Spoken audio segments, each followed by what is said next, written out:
എല്ലാ കൂട്ടുകാർക്കും പുതിയൊരു വീഡിയോയിലേക്ക് സ്വാഗതം. അപ്പോൾ ഇന്ന് നമുക്കൊരു പൊറോട്ട ഉണ്ടാക്കിയാലോ. നമ്മൾ പൊട്ടറ്റോ ഫില്ല് ചെയ്ത് പൊറോട്ട ഉണ്ടാക്കും, അതുപോലെ മുട്ട ഫില്ല് ചെയ്ത് ഉണ്ടാക്കും, അതുപോലെ ചിക്കൻ ഫില്ല് ചെയ്ത് ഉണ്ടാക്കും. അപ്പോൾ ഇന്ന് ഞാൻ സ്വീറ്റ് കോൺ കൊണ്ടാണ് ഉണ്ടാക്കുന്നത് കേട്ടോ. ഇത് നമുക്ക് സൂപ്പർ മാർക്കറ്റിൽ സ്വീറ്റ് കോൺ വാങ്ങിക്കാൻ കിട്ടും, പാക്കറ്റായിട്ട് കിട്ടുന്നുണ്ട്. ഇതല്ലെന്നുണ്ടെങ്കിൽ നമുക്ക് പീസായിട്ട് വാങ്ങിക്കാൻ കിട്ടും കേട്ടോ. നല്ല ടേസ്റ്റിയാണ്. എല്ലാം കൂടെ ഒരു 30 മിനിറ്റ് ഇതെടുക്കത്തുള്ളൂ. പെട്ടെന്ന് ഉണ്ടാക്കിയെടുക്കാൻ പറ്റും. നമുക്ക് ഏറ്റവും ബെസ്റ്റാണ്, ഡിന്നറായിട്ട് കഴിക്കാൻ പറ്റുന്നത് കേട്ടോ. അപ്പോൾ നമുക്ക് വീഡിയോയിലേക്ക് പോയാലോ. ഇതുപോലുള്ള പാക്കറ്റ് സ്വീറ്റ് കോൺ കിട്ടും കേട്ടോ. അതിൽ ഇതുപോലൊരു പാക്കറ്റ് ഞാൻ ഇതിപ്പോൾ കാണിക്കാൻ വേണ്ടി എടുത്തതാണ് കേട്ടോ. ഇതിനകത്തുനിന്ന് ഞാൻ 1 കപ്പ് അളവിലുള്ള സ്വീറ്റ് കോണാണ് ഞാൻ എടുത്തിരിക്കുന്നത്. ഇത് നമുക്ക് ജസ്റ്റ് ഒന്ന് തിളപ്പിച്ചെടുക്കണം. അതിന് ഞാൻ ഒരു പാനിൽ വെള്ളം വെച്ചിട്ടുണ്ട്. ആ വെള്ളം ഒന്ന് തിളച്ച് വരുമ്പോഴത്തേക്കും നമുക്ക് ഈ സ്വീറ്റ് കോൺ അതിനകത്തേക്ക് ഇട്ട് കൊടുക്കാം. ഇത് ജസ്റ്റ് ഒന്ന് തിളച്ചാൽ മതി കേട്ടോ. അതിന് ശേഷം അതിൻ്റെ വെള്ളമൊക്കെ ഒന്ന് മാറ്റി അത് തണുത്തതിന് ശേഷം നമുക്കൊരു മിക്സിയുടെ ജാറിലിട്ട് അതൊന്ന് അരച്ചെടുക്കാം. ഇനി ഞാനൊരു പാനിലേക്ക് 1.5 സ്പൂൺ അളവിലുള്ള സൺഫ്ലവർ ഓയിലാണ് ഒഴിച്ചിരിക്കുന്നത്. അതിലേക്ക് 1/2 സ്പൂൺ ചെറിയ ജീരകം ചേർത്തിട്ട് 1 സവാള ഇതുപോലെ അരച്ചതാണ് ഞാൻ ചേർത്ത് കൊടുക്കുന്നത്. അപ്പോൾ ഇത് സവാളയൊക്കെ അരച്ചെടുക്കുമ്പോൾ അല്പം വെള്ളമൊക്കെ കാണുമല്ലോ, അത് നമുക്കതൊന്ന് വറ്റിച്ചെടുക്കണം. ഇതുപോലെ നന്നായിട്ടൊന്ന് ഡ്രൈ ആക്കി എടുത്തു കൊടുക്കാം. അതിനുശേഷം ഇനി ഇതിലേക്ക് ഗാർലിക് പേസ്റ്റാണ് ചേർക്കുന്നത് കേട്ടോ. ഗാർലിക് പേസ്റ്റ് ഇല്ലെങ്കിൽ ഗാർലിക്ക് ചതച്ച് എടുത്തതാണേലും നമുക്ക് ഇതിനകത്തേക്ക് ചേർത്ത് കൊടുക്കാം. അതുകൂടെ ചേർത്തതിന് ശേഷം ഇനി നമ്മൾ അരച്ച് വെച്ചിരിക്കുന്ന നമ്മുടെ സ്വീറ്റ് കോൺ ഉണ്ടല്ലോ, അതുകൂടെ നമുക്കിതിനകത്തേക്ക് ചേർത്ത് കൊടുക്കാം. ഇത് ഒരുവിധം നന്നായിട്ട് നമ്മളൊന്ന് അരച്ചെടുക്കേണ്ടത് തന്നെ കേട്ടോ, എങ്കിലേ ഇത് പേസ്റ്റ് പോലെ കിട്ടത്തുള്ളൂ. അപ്പോൾ ഇതും കൂടെ ചേർത്തതിന് ശേഷം ഇതൊന്ന് ഡ്രൈ ആയി വരുമ്പോഴേക്കും നമുക്ക് മഞ്ഞൾപ്പൊടി ചേർത്ത് കൊടുക്കാം. അതോടൊപ്പം തന്നെ ഞാൻ കാശ്മീരി ചില്ലി പൗഡറാണ് ചേർത്ത് കൊടുക്കുന്നത്. ഇത് 1 സ്പൂൺ ചേർത്ത് കൊടുക്കുന്നുണ്ട്. അതും കൂടെ ചേർത്തതിന് ശേഷം ഇനി നമ്മൾ ഇതിനകത്തേക്ക് എഗ് റോസ്റ്റ് മസാലയാണ് ചേർത്ത് കൊടുക്കുന്നത്. ഈ എഗ് റോസ്റ്റ് മസാലയ്ക്ക് ഒരു പ്രത്യേക ടേസ്റ്റാണ് കേട്ടോ.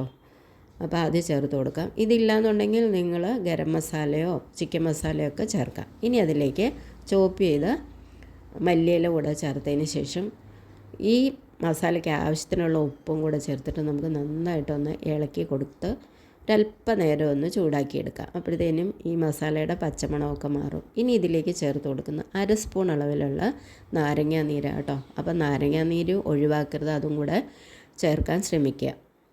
അതുകൂടെ ചേർത്തതിന് ശേഷം ഇത് മാറ്റി വെക്കാം. ഇനി ഞാൻ നേരത്തെ ഒരു അരമണിക്കൂറിന് മുന്നേ അതായത് ഈ ചപ്പാത്തി മാവ് കുഴച്ച് ഞാൻ വെച്ചിരുന്നു. ഇത് 1 കപ്പ് ഗോതമ്പ് പൊടി കൊണ്ട് ഞാൻ കുഴച്ച മാവാണിത് കേട്ടോ. അപ്പോൾ ഇത് ഞാൻ ഒരു ചപ്പാത്തി പരത്തി ഞാനൊരു പ്ലേറ്റിലേക്ക് ഇട്ട് കൊടുത്തിട്ടുണ്ട്. അപ്പോൾ നമ്മുടെ ഫില്ലിങ് എടുത്തിട്ട് ഇതുപോലെ നമുക്ക് ആ ഫില്ലിങ് അതിനകത്തേക്ക് വെച്ച് കൊടുക്കാം. ഒരു 3 സ്പൂണോളം നമുക്ക് ഇതിനകത്തേക്ക് വെച്ച് കൊടുക്കാം. ഇതേപോലെ വെച്ച് കൊടുത്തിട്ട് വീഡിയോയിൽ കാണുന്നത് പോലെ നമ്മൾ മടക്കിയെടുത്താൽ മതി. പെട്ടെന്ന് ചെയ്യാൻ പറ്റും കേട്ടോ. അതുപോലെ തന്നെ ചപ്പാത്തി നമ്മൾ പരത്തിയെടുക്കുമ്പം അത്രത്തോളം ഘനമൊന്നും വേണ്ട കേട്ടോ. പൊറോട്ട അടന്ന് വെച്ചിട്ട് നമ്മൾ വലിയ ഘനത്തിലൊന്നും പരത്തി എടുക്കേണ്ട ആവശ്യമില്ല. അതിനുശേഷം ഇതുപോലെ നമുക്ക് മടക്കി കൊടുക്കാം. ഇതിങ്ങനെ മടക്കി എടുത്തതിന് ശേഷം നമ്മുടെ കൈ കൊണ്ട് നന്നായിട്ട് പ്രസ്സാക്കി കൊടുക്കണം. കണ്ടല്ലോ, ഈ രീതിയിൽ പ്രസ്സാക്കി കൊടുത്തതിന് ശേഷം ബാക്കിയുള്ളതും കൂടെ നമുക്കിതുപോലെ ഫില്ലിങ് വെച്ച് നിറച്ചെടുക്കാം. ഇനി ചൂടായ തവയിലേക്ക് നമുക്ക് ഇതിൽ നിന്ന് ഓരോ പീസും ഇതുപോലെ ഇട്ട് കൊടുക്കാം.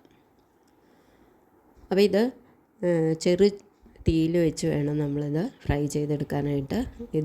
ഇതിൻ്റെ പുറം ഭാഗം കരിഞ്ഞു പോകരുത്. അപ്പോൾ ഇത് 2 സൈഡും ഒന്ന് മുരിഞ്ഞ് വരുമ്പോഴത്തേക്കും നമുക്ക് അല്പം നെയ്യോ അല്ലെങ്കിൽ എണ്ണയോ ഒരു ബ്രഷ് കൊണ്ട് നമുക്കിതുപോലൊന്ന് സ്പ്രെഡ് ചെയ്ത് കൊടുത്ത് നമുക്ക് നന്നായിട്ട് മുരിച്ചെടുക്കാം. അപ്പോൾ ഇതിൻ്റെ ഉൾഭാഗം നന്നായിട്ട് വേവിച്ചെടുക്കണം.